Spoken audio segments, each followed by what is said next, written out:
All right, man, I did it. I finally finished Domain 3 from the CISSP studies, security models, cryptography, and the most difficult part was the listening to it. I mean, the whole thing is difficult to listen to, but the most difficult part is physical security, because that's kind of so boring, but I got to understand a little bit about building out a data center and what that takes, and the importance of, slab walls and airflow and stuff like that, which is kind of stuff you already knew. I've spent many a days and nights and overnights and weekends in data centers. But fire prevention and things like that are things that I didn't particularly care about, but it's important for the test. So now I have a little bit of knowledge on it, and it's good. It's good. So finally got that out the way. I took 2 practice exams and got a 63 on one and a 60 on the other, just specifically on Domain 3. So there's some things that I need to show up. I noticed that when I was taking a test, though, there were questions or answers that I was like, this is the right answer. And then for whatever reason, there was other answers that I was like, and I started second guessing. So I think what I'm going to do is just go with my gut going forward, because that's probably, the first answer is the best answer. And I'm like, I know this is, I don't have any examples right now, but that's kind of what happened. So I could have got maybe an 80. I took another assessment on Udemy, and I got a 90 on that. And I was like, yo, that's fire. But then that's like mid for that exam. So it didn't really, I thought I was doing my thing. I was like, yes, I got a 90 on this assessment, and really it was like middle of the pack. I think it was like 90 out of 200 or something like that. So not very good. So I'm guessing it might be like a 60 in real time. But there was one thing, my bad on the dog, yo. It's not my dog. One thing that I wanted to talk about was I'm having this issue where, and I don't know if you've had the same issue, or if you experienced this at all, where I'm kind of like using multiple resources instead of like using the one resource. Like, instead of just using Udemy, I'm like supplementing with the Pete Zerger videos and, these other videos that I saw or heard about or read about, and it's just all over the place, which is not good. So tell me what you think. Tell me if you've experienced the same thing, or if you just stuck with one resource and just use that to study. I do have to say, though, the Pete Zerger shit, like after I watch the Udemy videos and then I do the Pete Zerger, like before I take an assessment or after I finish a domain, it's really, really helpful, because he shortens up the information that I've learned. So for example, if you talk about asymmetric and symmetric cryptography, it's not slides and minutes of material. He kind of gets everything compact and compressed into like one slide, and this is for confidentiality, this is for integrity, and this is when you use it, and so it's not so long and drawn out, which I find kind of boring. It's like, okay, this is what you need to know, this is why we do it, and it's explained in, I wouldn't say simple terms, but it's easy to understand and easy to digest. So I'm still going to do the Udemy thing because it's a lot of information, and I'm definitely getting good information from it. But using Pete Zerger as a refresher, I guess, or an addendum, maybe, I don't even know what the fuck to call it. I'm making up words now, but whatever. So yeah, it's been useful. But let me know what you what experience you've had with doing that, using multiple resources and reading the books. I'm also reading a book which I talked about probably on the last vlog, but it's like I can't get this, like I just have to, I feel like I just have to be studying all the time, and I don't know if that's healthy or good.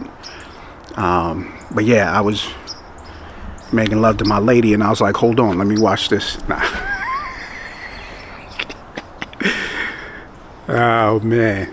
But what I did wanted to do, I did wanted to tell you, so on my IG, when I first started this journey for the CISSP, I had a story where I asked people for their recommendations on which resources I should use for my journey, for the CISSP journey, and a lot of people responded, and I'm just going to read off some of the, I appreciate everybody who responded, and you know, even in the comments here, a lot of people have let me know what they've used and shared their experience, so I appreciate all of it. But I'm just going to read off some of the top resources that people have used, and a lot of them are the same thing. But shout out to Maine on IG and Lily on IG. I shouted her out before, but she gave very detailed, like start off with this with Cybrary and then move on to do this particular testing, and then once you get about 2 weeks out, I think the first thing she said was like set the date, 90 days, which is kind of how I came up with the 90 days, 90 minutes of study. She said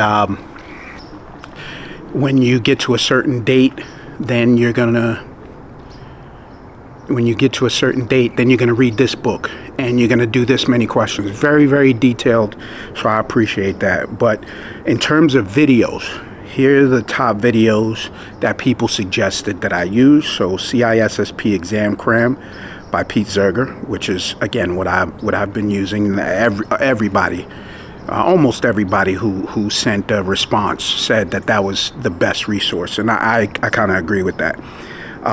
Andrew Ramdayal on Udemy. So Andrew also has 50 CISSP questions on YouTube, so he has a video. But he's also, not only is Thor a teacher, but also Andrew.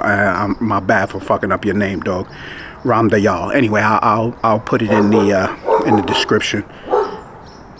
Then the next set of videos people mentioned was Cybrary by Kelly Handerhan, which is what I started with in the first vlog, and I just didn't want to have another expense. I decided to keep the Udemy. And then YouTube Mind Maps by Destination Certification, that came up a lot. That was another one of the recommendations. In terms of practice exams, quantum exams, and again, Lily was like, when you get closer to taking the exam, these are the practice exams that you want to do.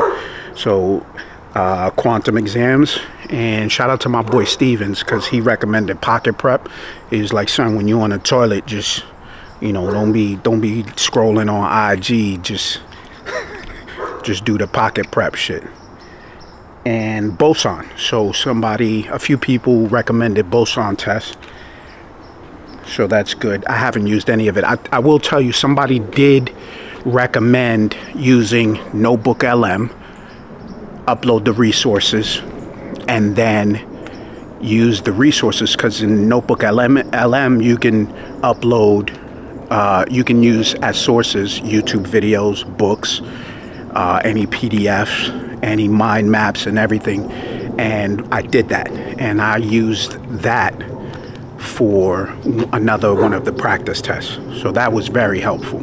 And I forget who recommended that, and I was like, I use Notebook LM all the time, and I didn't consider that. But yeah, Notebook LM will make a quiz for you based on the sources, and you just give it the right prompt and you do your thing. In terms of books, the books that people recommended, the main book that people recommended definitely wasn't the CISSP ISC2 book, ISC squared book. Wasn't that. Everybody that mentioned that book was like, I hate that shit. I wish they never made that book, and it's funny, nobody read that book. Everybody said it was boring as shit. So Destination CISSP, that was the first one, that the most recommended book, and then 11th Hour CISSP. That was another book that was recommended. And then that's it. So videos, practice exams, books, and those are all the resources, the top resources that people recommended. So I wanted to share that with you, and hopefully if you've already done it, congratulations. If you haven't, hope that helps. And just want to keep sharing my experience. But again, I did Domain 3, finally finished. It felt like forever. And I feel good about it, about finishing and moving on to the next domain. So it was a big win for me. But I will go back and obviously redo Domain 3, because I feel like maybe some of the questions that I've missed that I'd have to focus on are in Domain 3. And then I'll test Domains 1 and 2 again going forward. Appreciate you watching. Holla at you soon, yo.